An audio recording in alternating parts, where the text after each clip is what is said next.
Assalamualaikum warahmatullahi wabarakatuh. Selamat pagi, salam sejahtera untuk kita semua, sahabat-sahabat guru BK yang saya banggakan dimanapun berada.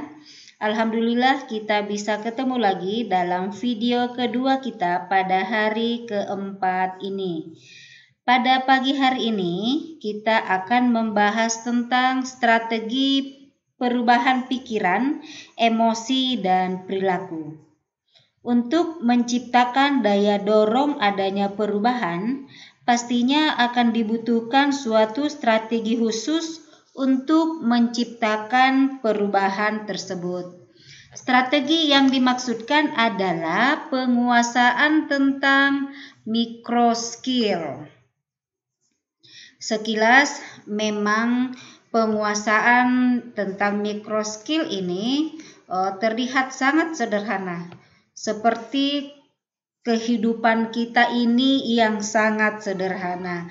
Hanya memang kita yang sering membuatnya terlihat rumit, berliku tajam. Begitupun permasalahan yang ada dalam kehidupan kita, dalam kehidupan peserta didik. Nah, berbicara tentang micro skill, ada banyak pakar, ada banyak pendapat yang bisa kita gunakan.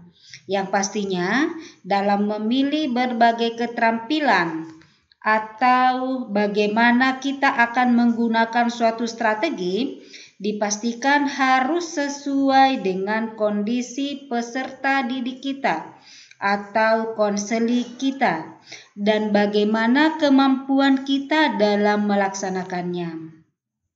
Keterampilan micro skill yang akan kita bahas kali ini adalah sebagai strategi perubahan pikiran dan emosi pada perilaku generasi milenial. Yang pertama itu adalah pengamatan.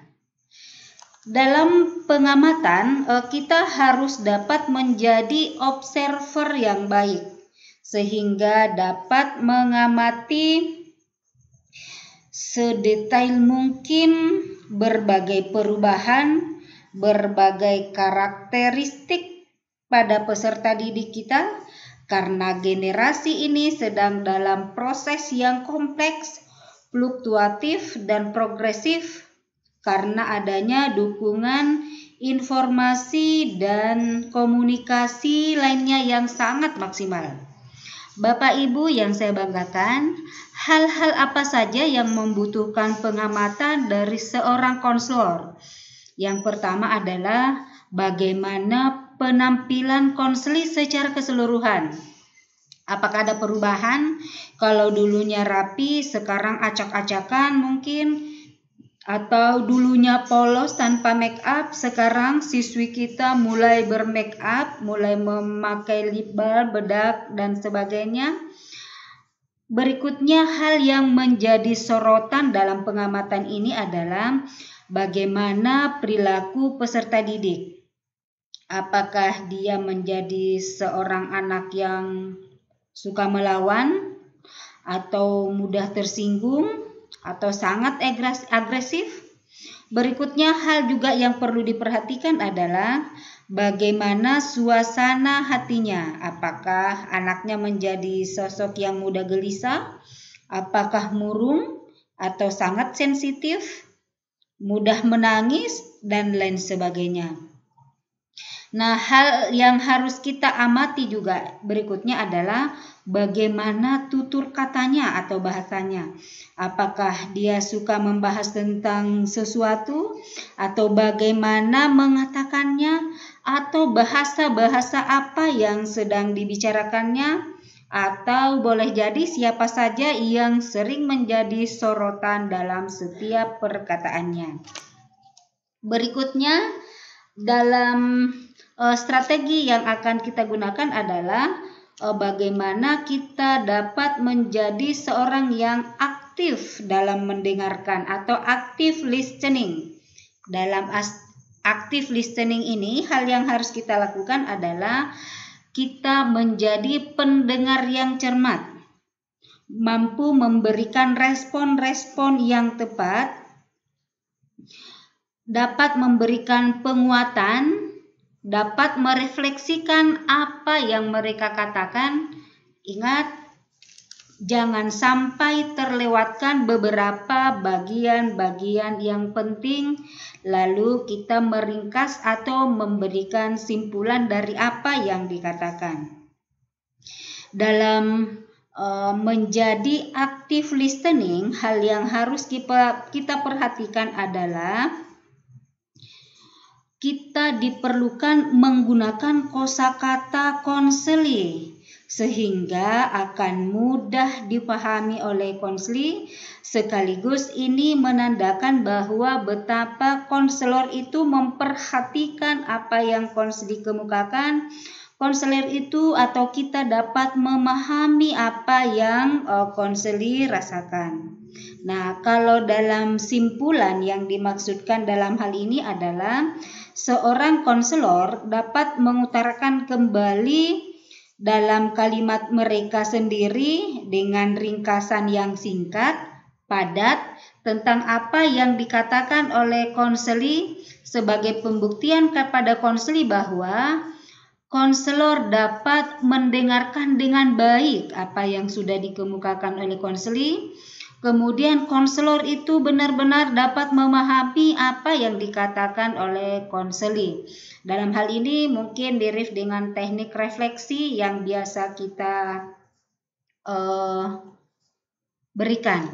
Berikutnya strategi memberi tanggapan. Nah, dalam hal memberi tanggapan ini juga sesekali waktu diperlukan adanya pujian, kemudian adanya penegasan dari beberapa kata atau kalimat yang konseli utarakan.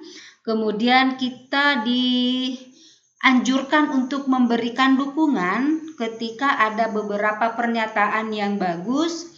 Kemudian ketika ada hal-hal yang mereka katakan, kita juga bisa mengadakan menormalisasikan atau menerangkannya kembali.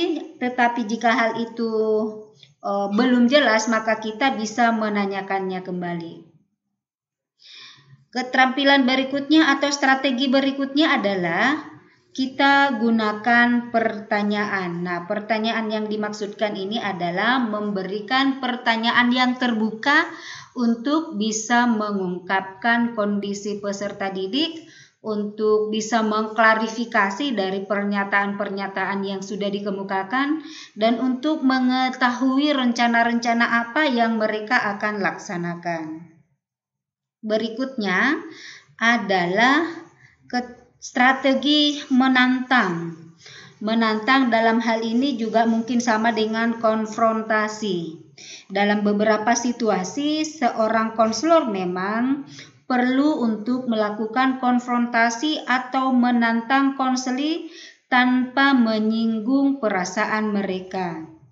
Dalam teknik ini atau dalam strategi ini, konselor mengajak konseli untuk mempertanyakan apa yang telah mereka katakan, apa yang telah mereka percayai, atau apa yang akan mereka lakukan.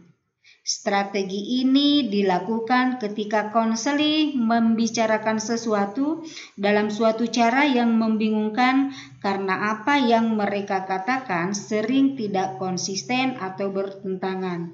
Atau ketika konseli melakukan satu perbuatan yang jelas-jelas merusak diri tetapi tidak disadari. Ya, sekali lagi menantang ini adalah kita mengungkapkan esensi apa yang dikatakan, apa yang dipercayai, dan apa yang dilakukan oleh konseli. Berikutnya adalah tentang instruksi. Dalam keterampilan instruksi itu adalah kita mengarahkan, tetapi dengan tetap bebas dari otoriter. Makna dari kata instruksi dalam strategi ini adalah kita menghindari adanya hal-hal yang mengarah kepada memberikan perintah kepada peserta didik atau menggurui, karena hal ini akan membuat peserta didik itu tidak nyaman.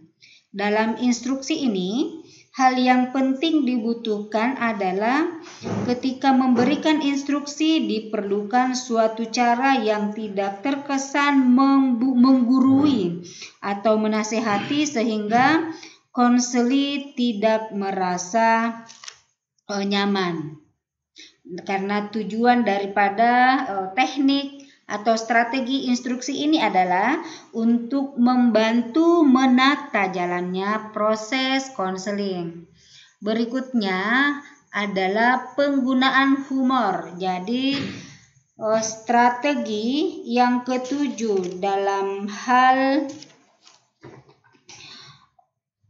mendapatkan perubahan atau upaya untuk mengubah pikiran, emosi, dan perilaku yang ketujuh itu adalah penggunaan humor. Dalam penggunaan humor, hal yang kita inginkan adalah menciptakan atmosfer keakraban. Ya, saran konyol memang diperlukan, tetapi kita perlu mengetahui bahwa hal tersebut harus bermakna. Dalam penggunaan humor, karena tujuannya memang sekali lagi adalah menciptakan atmosfer keakraban. Hal yang biasa yang perlu kita pahami, terkadang seringkali konseli atau peserta didik kita itu menggunakan humor yang meledek atau menirukan tingkah laku orang lain.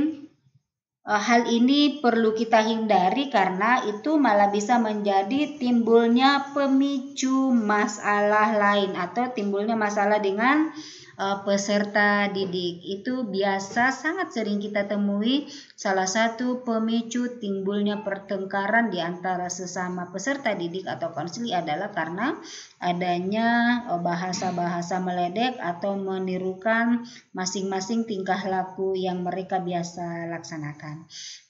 Oke, baiklah Bapak Ibu yang saya banggakan, sahabat-sahabat guru BK dimanapun berada, terima kasih atas semangatnya. Tetap semangat dalam beraktivitas. Semoga kita semua selalu diberikan kekuatan dalam beraktivitas, dalam lindungan dan ridhonya. Assalamualaikum warahmatullahi wabarakatuh. Selamat siang dan salam sejahtera untuk